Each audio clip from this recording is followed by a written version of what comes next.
Yo, what is going on, everyone? My name is Nick, or the Notorious Fantasy, and in today's video, we're going to be going in depth into my week number 15 top 36 running back rankings and tiers for the 2023 fantasy football season. But before we get on into things, I would like to ask that if you guys are new to the channel and you do end up enjoying today's video, that you please make sure to hit that subscribe button down below. And while you're down there, whether you are new to the channel or not, please make sure that you do leave a like on today's video. It would help me out a ton. If you want to follow me on Twitter or X, please do so at NotoriousFantasy. So without further ado, let's get into my top 36 running back rankings and tiers for week number 15. It's playoff time, and if it's not your playoffs, next week's the playoffs, so let's get on into things right now. We begin with the S tier at the running back position at number 1 with Christian McCaffrey of the San Francisco 49ers going up against the Arizona Cardinals this week in Arizona. Now, last week for McCaffrey was his worst game of the season up against the Seattle Seahawks. Now, he still rushed for 145 yards, but only had one target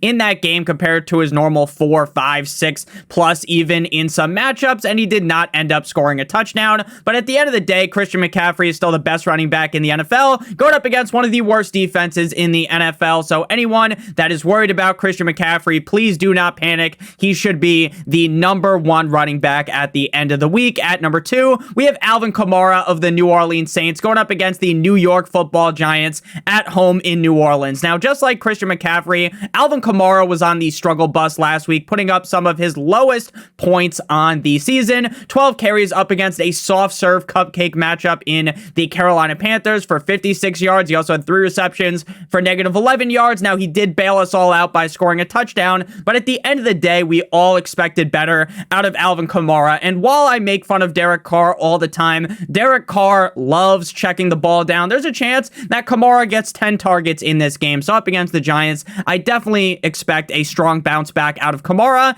At number 3, we have Kyren Williams. Now, at this point in the season, without a shred of doubt, Kyren Williams needs to be ranked in the S tier. Now, some weeks the S tier might have 6, 7 running backs. Some weeks the S tier might have 2 running backs. This week, we got 4 guys in the S tier, and Kyren needs to be one of them. He is going up against one of the worst defenses up against the run in the Washington Commanders, and this is a guy that gets force-fed the ball down his throat. 25 carries last week. It was a bit of a down game. He had 114 yards. He had 3 receptions for negative 1 yards. He was the running back 18, but prior to that, the running back 9, the running back number 1 in a matchup like this. I expect Kyren Williams to go crazy and wouldn't be shocked at all if he was the running back number 1. At number 4, we have Rashad with 2 A's White, running back of the Tampa Bay Buccaneers, going up against the Green Bay Packers in Lambeau. The Green Bay Packers defense is soft as baby shit against the run. We saw Saquon Barkley be very successful against them last week, and even their pass defense looked a little soft as Mr. Tommy DeVito, the Italian stallion, carved them up like the Thanksgiving turkey. Going up against the Packers, I really do believe is a good spot. Now, Rashad White is a guy that ever since week 7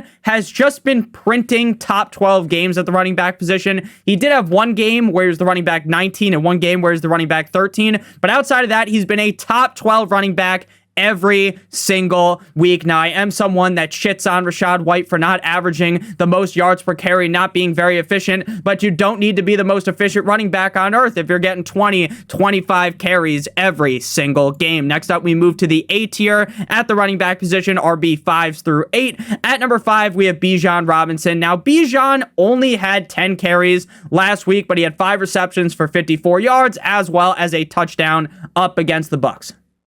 Now, we did just talk about how Kamara was a little underwhelming up against the Panthers defense, but that is not because the Panthers defense is magically amazing against the run. They are still pretty bad. This is a game where it could be impacted by weather in Carolina. There could be some rain, and I think that means that Atlanta runs the ball even more. Bijan now has been in the good graces of Arthur Smith, so I definitely think Bijan should finish as a top 10 back, which makes sense as an A tier guy. The gap between between the S tier and the A tier isn't a wide margin, but there is enough of a margin for there to be a dip between McCaffrey, Kamara, Williams, and Rachaad White compared to Bijan. At number 6, we have Saquon Barkley going up against the New Orleans Saints in New Orleans. Now, Saquon Barkley ran a straight-up train against the Packers, 20 rushes, 86 rushing yards, 3 receptions, 15 receiving yards, 2 total touchdowns in that game as the running back number 4. Now, the Giants' offense is very unpredictable, and Barkley himself is pretty unpredictable as well. There are games where he's going as high as the running back 1, and then right after that, he's like the running back 45, right?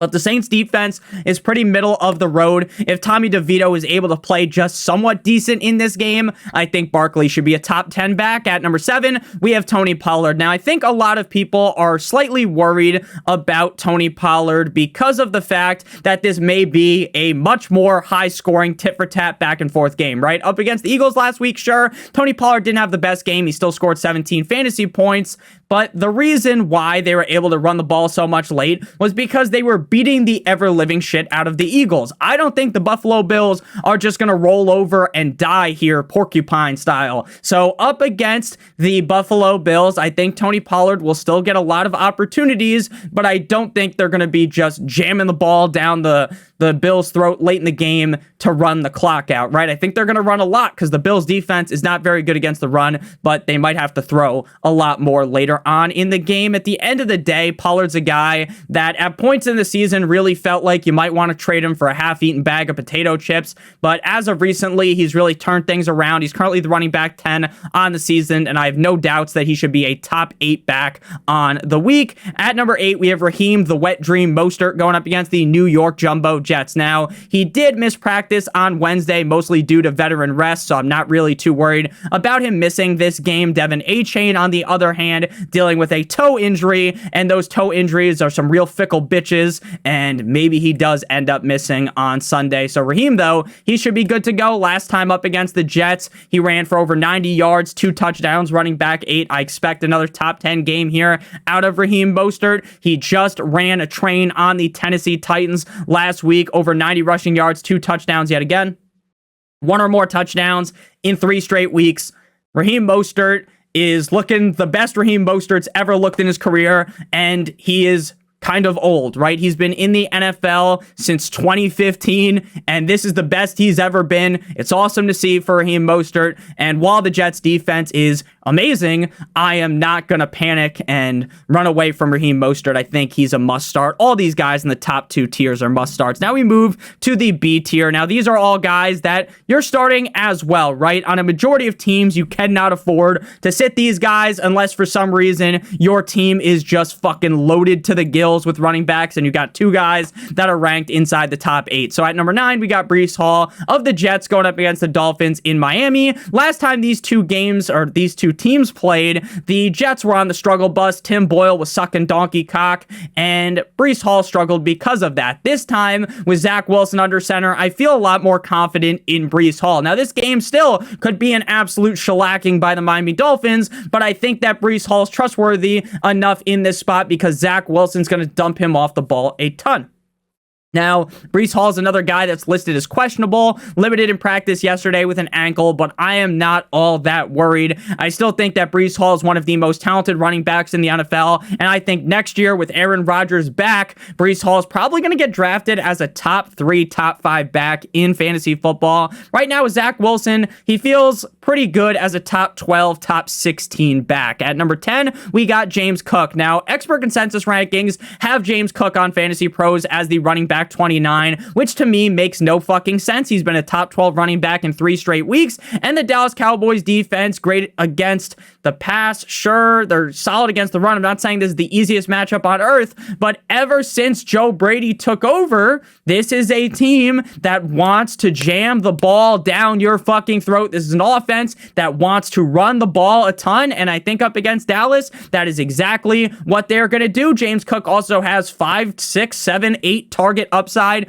in any given matchup, so I get the expert consensus rankings. Oh my God, they're going up against Dallas. They're panicking, right?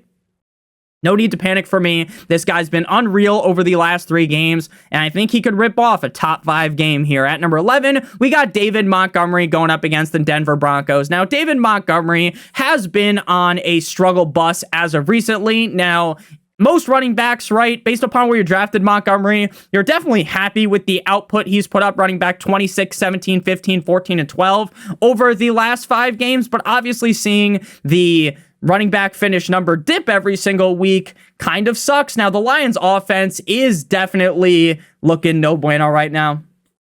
The Lions offense has not looked great over the last couple of weeks, but while the Broncos defense is great against the pass, I think the game plan this week for the Lions is going to be to rely on the run a lot more. He only saw 10 carries last week. I think he should be at least 15 in this game. I still think I'd definitely rather have him over Jahmyr Gibbs. So David Montgomery, again, while his stock might be plummeting a little bit, it could rise like the Dark Knight this week. At number 12, we got Derrick Henry. Now, Derrick Henry, I thought would struggle against the Dolphins. Now, not because the Dolphins defense is some elite run defense, but because I thought the Dolphins were going to lay the smackdown, brother, WWE style on the Tennessee Titans, and that wasn't the case. The Titans win the game, and I want to jump off a fucking roof. But here, going up against the Houston Texans, we know one thing about Derrick Henry, and that is that Derrick Henry is way better in the winter months, and he is also way better up against divisional opponents. He is going to smack the dog shit out of the Houston Texans. Now, I get on paper this might not be the most elite matchup,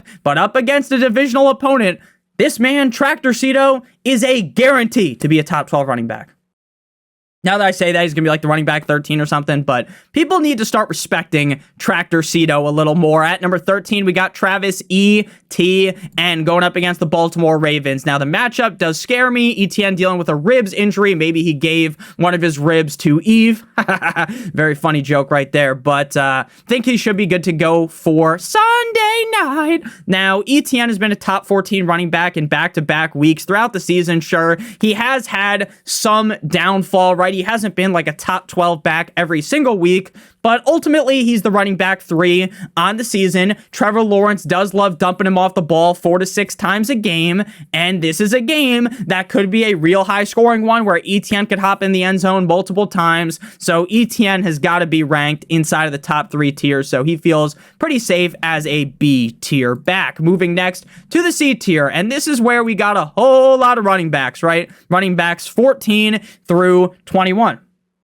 Now, some of these guys you might feel some type of way about, and that some type of way might feel like, hey, I can't fucking start this guy. Some of these running backs, you might think, Nick, maybe you should have them ranked higher, even though they have been sucking ass as of recently. So that'll definitely be a discussion in the comment section if you guys have enjoyed so far, and maybe you want to leave some angry comment down below. Make sure before you leave that angry comment, you leave a like on today's video, as well as hit that subscribe button if you are new. So running back 14, Joe Mixon. Joe Mixon's been on a tear back-to-back weeks as a top 6 back, 3 total touchdowns in those 3 games. Now I get maybe the Minnesota Vikings defense is able to put that to a halt on Saturday, but I still think Jake Browning is going to be fine. I think they're going to continue to run the ball 18 plus times a game with Mixon, and recently with Jake Browning, Mixon has become a guy that could get 5 plus targets a week, which is basically unheard of with Joe Shiesty under center. So with Jake Browning, again, it might sound fucking crazy, but he might have saved Joe Mixon's season. At number 15, we got Zach Moss. Now, Zach Moss has gotten so many opportunities to get in the end zone, and he's come up with nothing. Earlier on in the season, he was playing pretty similarly to how he's been playing now. The only difference is at the beginning of the season, Zach Moss was fucking hitting the gritty in the end zone every week, whereas now, 3 straight weeks without finding a touchdown. Now, there are some rumors that maybe Jonathan Taylor plays. And if that is the case, Zach Moss goes down the rankings and Jonathan Taylor goes up here. They thought I would just say that before someone asked in the comment, Nick, where's Jonathan Taylor? He would just replace Zach Moss in the rankings. Going up against the Steelers, definitely ay caramba, right? A very scary spot here. But At the end of the day, Zach Moss is going to get all those opportunities, and eventually, one of these weeks, he's going to break through. At number 16, we got Ezekiel Elliott going up against the Kansas City Chiefs. Running back 1 last week, running back 15 the week prior. Now, I have been someone that talked about how Ezekiel Elliott looks as slow as old people fucking last season. I talked about how Ezekiel Elliott didn't look like himself, but over the last 2 weeks, I'll give him credit where credit's due. He has looked great. And Zeke's a guy that loves the end zone.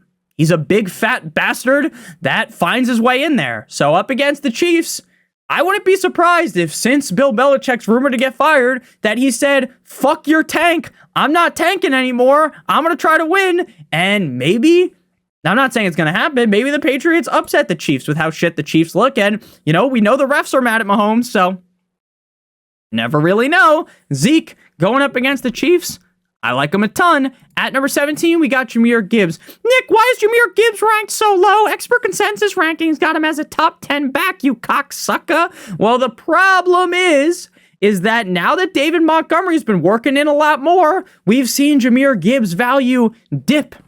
It's been dipping.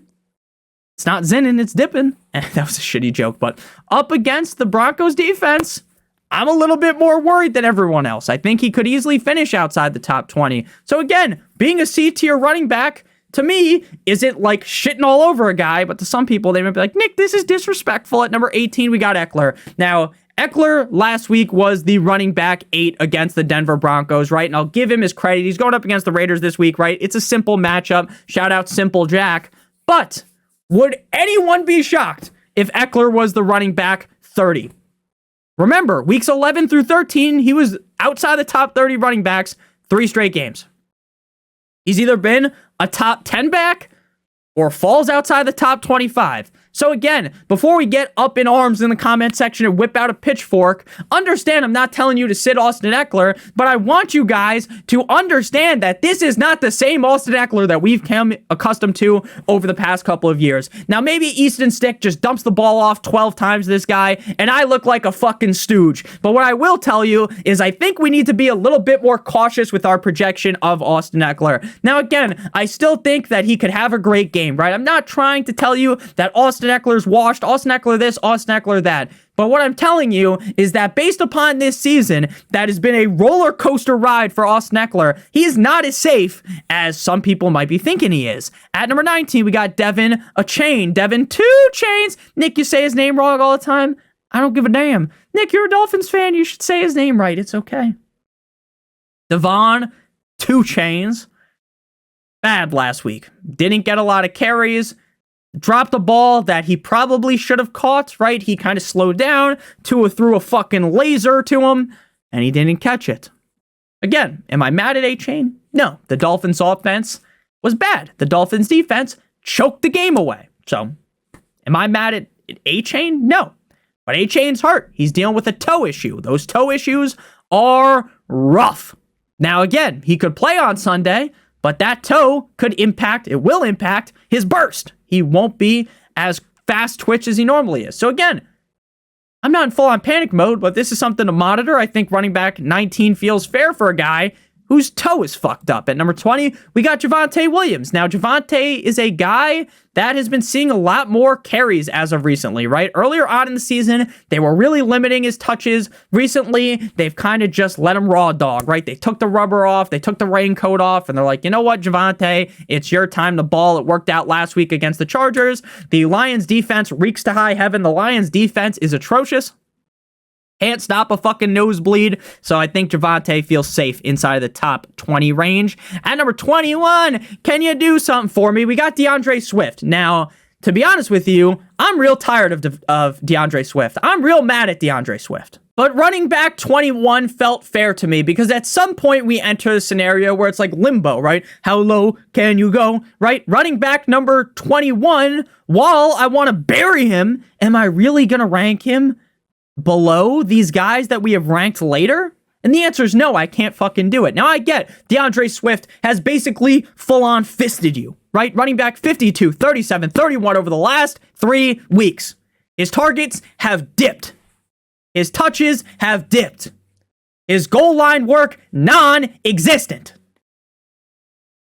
So I'm pissed, right? I'm mad at DeAndre Swift. But at the same time, DeAndre Swift is too good to rank him lower. Because if he just miraculously scores a touchdown, everything, all those worries are gone, right? He's a guy that can get 6+ targets a game. And this is an Eagles team that is on the back foot. This is an Eagles team that is in full-on panic mode. This is an Eagles team that the fans are starting to get disgruntled because this Eagles team just went to Dallas in Jerry's world and got absolutely dumped on. This is an Eagles team that a lot of people have been saying all year they're frauds, but they kept on winning. They kept on eating those W's. They kept on racking up W's. So what are they going to do? How are they going to respond? Are they going to roll over and die to a Seattle Seahawks team, or are they going to get up and fight?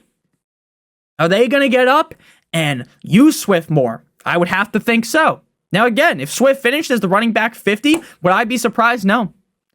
But I also think at some point, how far can we bury him? How deep can we go into the grave before we start to realize that, hey, this might be a little egregious? Because again, DeAndre Swift is still a very, very, very talented running back. Sure, there's issues on the goal line. He's never going to get goal line carries because they got the fucking tush push.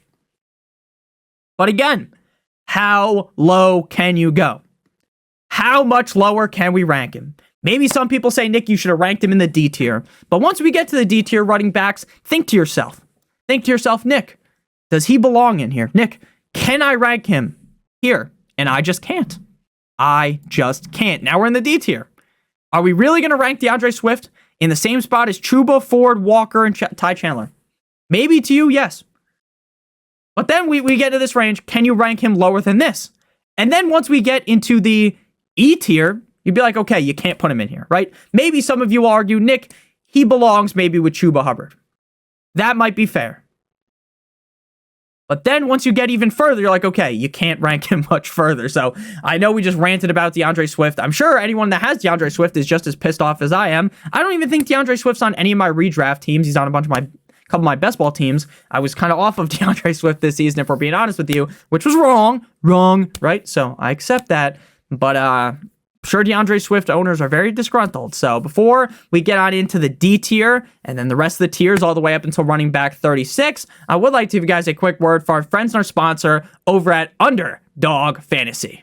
Underdog Fantasy is the best place to play Pick'em in the whole entire universe for the NFL, and they have a great offer for you guys today that we'll be talking about in just a couple of seconds, right after I explain how the NFL Pick'em game works. So we're going to be talking about one of the Saturday games here, the Steelers at the Indianapolis Colts, and we have to pick a minimum of 2 players from at least 2 different teams. So they have a bunch of games up right now. As we get later on into the week, there are going to be more players to choose from. So we're going to go with, in this game, Steelers at Colts lower than 195.5 passing yards for Trubisky, and we are going to go with higher than 79.5 receiving yards for Michael Pittman. If both of these hit, we will receive 3 times our entry fee. So if you do $5, you'll get out $15. If you do 3 picks, then it would be 6 times your entry fee. 4 picks is 10 times, and 5 picks is 20 times, assuming all the picks hit. If you live in one of these states on your screen right now and use promo code NotoriousFantasy or Notorious, or click on the link in the video description, if you are a new user, you will get a first match deposit bonus of up to $100. If you deposit $100, they give you an additional $100, 50 additional $50, 25 additional $25. The minimum deposit on Underdog is $10. If you have a gambling problem, please make sure you call 1-800-GAMBLER. Back on into things, we move to, I don't know about you, but I'm running back 22. Chuba Hubbard going up against the Atlanta Falcons. Now, I love Chuba Hubbard. I love him. Now, is he very effective, very efficient? Fuck no, baby. But he gets a lot of carries, 20 plus carries in back-to-back weeks, and he's a guy that could get 3-4 targets a week, which gives him some extra upside. Now, again, Nick, the Carolina Panthers offense sucks ass. I know, right? I'm not going to sit here and pretend that the Carolina Panthers, put some blue colored glasses on and talk about how great Chuba Hubbard, or how great this Panthers offense is, but Chuba Hubbard's good, right? He'll get just 4 yards a carry a game, 20 plus carries. He can find the end zone. It's not like he's playing up against some fucking Goliath defense. He's playing against the fucking Falcons. He's Chuba Hubbard. He's going to be fine. Am I going to bang the drum and sit here and be so excited about him? No. but he could be a top 12 back, and it wouldn't really be shocking. At number 23, we got Jerome Ford. Now, one of the most shocking things is with Joe Flacco under center, they throw the ball so much, but they have Jerome Ford and Kareem Hunt. Why don't they just run more? I don't really get it. But limited in practice yesterday with the wrist, too much cranking off for Mr. Ford, but I'm sure he'll be fine. He's going to be the running back, I would say, 18 to 24 most weeks. Why he's ranked running back 23. On his good week, he could be a top 10 back. The Bears' defense against the run has been ferocious recently, so like a fucking bear on cocaine. Shout out to that movie. That movie was awesome. I know a lot of people said that movie sucked, but I thought it was funny. Like, again, if you went into a movie about a bear on cocaine thinking the movie's going to be some fucking Scorsese masterpiece, you're an idiot. So, and I don't really believe in what a lot of the critics say. So again, I'm not telling you that there's like some must-watch film, but if you haven't seen it, it's pretty funny. Like, again, if you're just looking for a quick laugh, right? You're sitting down, it's nighttime, you know, you don't want to watch something that's truly like thought-provoking, right? You don't need to watch Inception. Just watch Cocaine Bear. It's pretty funny. That's all I've got about it. I remember watching it and think it was hilarious. Now, maybe it's because I have the humor of like an 8-year-old and maybe you guys are more sophisticated, but if you're watching one of my videos for 20 plus minutes, I don't think you need the most sophisticated humor, right? A lot of my jokes are pretty fucking stupid. So at number 23, Jerome Ford. Bears defense, again, tough against the run. I see Jerome Ford finishing as a top 24 back. I don't see him doing anything really special in this game, but I also don't see him sinking your battleship, so this feels like a fair spot. At number 24, we got Kenneth Walker. Now, Kenneth Walker might actually be the most risky back ranked inside of here. The Eagles' defense against the run has been bad. The Eagles' defense has not looked great as of recently, so I think Kenneth Walker should be okay. That was I trying to do okay, and I just fucked it up. My brain had a lapse there, but Kenneth Walker should be good here. Now, the question is, how many touches will he get? That's where the risk comes in, right? How much are they going to use Charbonnet here? Because Kenneth Walker is coming back off of an injury, right? He played last week, but had 8 rushes, 5 targets. So, let's see. Right? Again, if I knew for sure he was going to get his normal load back, right? If I knew he was going to get his normal amount of touches, he'd be ranked, I'd say, top 18. But because I am more unsure about how many touches he will get, running back 24 feels fair. At number 25, we got Ty Chandler tonight up against I don't know why the fuck I put up against the Bears. He's going up against the Cincinnati Bengals, but sorry for that. Nick, your graphics are wrong, cocksucker. I know. I just acknowledged that. Up against the Cincinnati Bengals in Cincinnati on Saturday. If Alexander Mattison misses, this is where he's ranked. Madison plays, Madison goes here. Chandler's not great, but we've seen Chandler this season be somewhat productive without Madison. Again, I'm not expecting some huge blow-up game. I expect a top 28 decent performance, and that's why he's ranked here. Now we move to the E tier. This is where it gets a lot more risky. You got to start plugging your nose here. Keaton Mitchell. Now, if I knew Keaton Mitchell was going to get, I would say, 15 touches this game, I'd rank him as a top 15, 16 back. But he's not guaranteed that. He could get fewer than 10 in this spot. Now, I thought coming out the bye week last week against the Rams that we'd see a real strong ramp up in production for Mitchell. I thought that, hey, they proved in week 12 against the Chargers they want to give Mitchell more snaps. I thought, hey, coming out the bye week, he's going to get that, and that was not what happened. But with the snaps being so up and down, with a solid matchup, I think Mitchell feels fine as the running back 26. And number 27 and 28, we got Warren and Najee of the Steelers going up against the Colts in Indy. Now, any given week, either of these guys could outscore each other. Any given week, both these guys could be disasters because the Steelers stink. Now, in reality, I don't really like Najee Harris or Jaylen Warren this week and would probably try to stay away. But when it comes to ranking these guys, I think it would be hard for both of them to really fail in a matchup against the Colts. Now, the way they fail is by Mitch Trubisky being incompetent, playing like terrible, and throwing multiple picks, and then they can't run. That's very plausible. So, running back 27, 28, I pushed them up a little bit more than I wanted to have them ranked. But expert consensus rankings have ranked a lot higher. At number 29, we got B-Rob. Now, B-Rob's a guy we don't know if he will play or not. Missed practice on Wednesday with the hammy. He missed last week against... Oh, no, never mind. He played up against the Dolphins. I forgot. He only had 7 carries, and then they had the bye week. My bad. But, yeah, the matchup here isn't great against the Rams. He's going to get his touches, so he'll be fine. But again, like, none of these guys I'm really all that excited about. Now we move into the F tier. I do actually really like Jerick McKinnon as well as Clyde Edwards-Helaire, running backs 30 and 31. But the thing is, the Patriots defense did just look so great against the run last week, and it really does feel like the Patriots now, with Belichick knowing he's going to get canned, you fired, pal, that he's going to try a little bit more. And I think this defense, while a lot of their big name guys are hurt, down for the count, they're still going to try. They're still going to give a fuck. And I think that's really going to potentially hurt McKinnon and Helaire. Now, if you want guaranteed touches, you play Helaire. If you want more upside, you play McKinnon.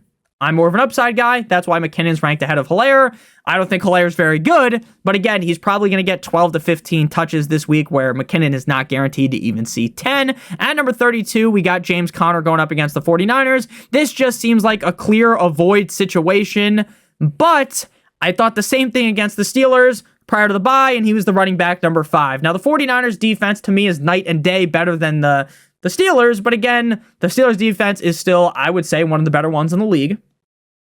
And Kyler Murray absolutely danced on their grave. So, again, how low can you go with James Conner? Even on a bad day, does he really finish outside the top 34? Probably not. So F tier feels fair. Number 33, A.J. Dillon. If Aaron Jones plays, then A.J. Dillon gets the thumbs down. He flies down the rankings. And if Aaron Jones plays, he probably slots in here, because what happened last time with Aaron Jones coming back from an injury is they like to ease him in, right? They don't like to go balls deep instantly. They like to, tease it, tap it on top before sticking it in there, and then they don't even go all the way in. That was a little bit of a perverted analogy. I apologize to you guys. I don't actually, because I think no one really gives a fuck. You've been watching me talk for 30 minutes. You've probably heard worse. You definitely have, out of me, if you've been watching for a while. But yeah, A.J. Dillon going against the Bucks. If no Aaron Jones, he's going to finish inside the top 34. If you want 10 points, you play him. If you want something where a guy gets 15 points, that's not A.J. Dillon. He's not doing that. Now we move to the final tier, running backs 34 through 36. And number 34, we got Devin Singletary. Now, I really have no idea how to read this Houston Texans backfield. We see games with Pierce back where Pierce is the guy. We see other games where it's like an even split. And then we see other games where Singletary is the guy. What am I supposed to think? The answer is I don't know what I'm supposed to think. If I'm trying to compare both these guys, I think Pierce is the better running back than Singletary, but this season, Singletary is clearly better than Pierce. So, based upon that thought, you would think that Singletary would get more touches, but I don't think that is a guarantee. Now, last week, Singletary had a decent day. 13 carries, 65 yards. He scored a touchdown, 13 fantasy points, running back 22. But we did just see the Titans defense look solid against the pass. They're really not that good against the run because they don't really like to rush that many guys, right? They don't really send the house. They're not like blitzing 5, 6 dudes right in your fucking mouth, paws, right? What they do is they kind of send 4 guys. They send 3 guys, and it makes the quarterback really flustered, right? Davis Money Mills is going to be in fucking hell. He's going to be in his head. He's not going to know what to do. But Singletary, realistically, if their coach relies on the run, Singletary could feast. But then we have Dameon Pierce in the back of our mind. Like, hey, maybe Pierce gets more touches than Singletary. Or maybe it's even an even split. Now, if Pierce wasn't here, and I knew things couldn't be even Stevens, or maybe even pushed towards Pierce, then Singletary would be ranked very high, because you can really blow the back out of the Titans defense with the run. But again, knowing that Pierce is going to be there, knowing that Pierce is going to get touches, puts Singletary as the running back 34. At number 35, we got Tajay Spears. Now, I don't project this game to be a game for Tajay Spears. For a game to go Tajay Spears' way, the other offense is hitting him from the back. The other offense is laying fucking haymakers, and then they got to throw Tajay Spears in late, like against the Dolphins, like against the Colts in back-to-back weeks as a top 16 running back. Now going up against the Texans without C.J. Stroud. Now, if C.J. Stroud was in, I'd rank Tajay Spears higher. But because more than likely it's going to be Davis Mills, Tajay Spears in bad game script, right? This could be a game where the Titans are up for a lot of the game, right? Or the Titans are the Tuts, right? The Egyptians. But if this is a game where the Titans are in the game, EA Sports style, they're not going to have to go to Tajay Spears a ton. So that's my thoughts on him. And number 36, we got Chase Brown. Now, I feel like Chase Brown has earned touches in this Bengals offense, but how many are they going to give him? Because they still got Mixon running well. 10 might be a lot. He saw a grand total of 11 last week, 8 rushes. receptions for 80 receiving yards. He had over 100 all-purpose yards with 105, and he scored a touchdown.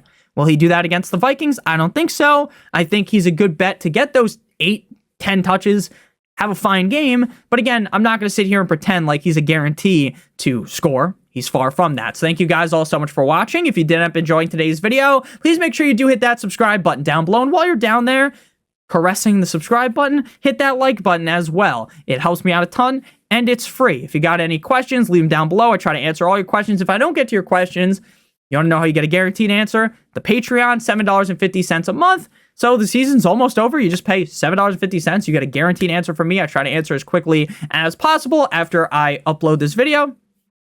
I already know there's a couple questions for me. I'm going to go answer those. So if you guys did enjoy, again, hit that subscribe button, hit that like button. Check out one of the videos on your screen right now if you haven't seen them already. I love you guys from deep down the bottom of my heart. We just hit 6 million views. That's fucking insane. 31,000 subscribers, and none of that is done without you guys. So I do appreciate you. Hope you guys have a great weekend, and we'll be back later today with the Thursday Night Football live stream. Love you guys, as always. Good boy.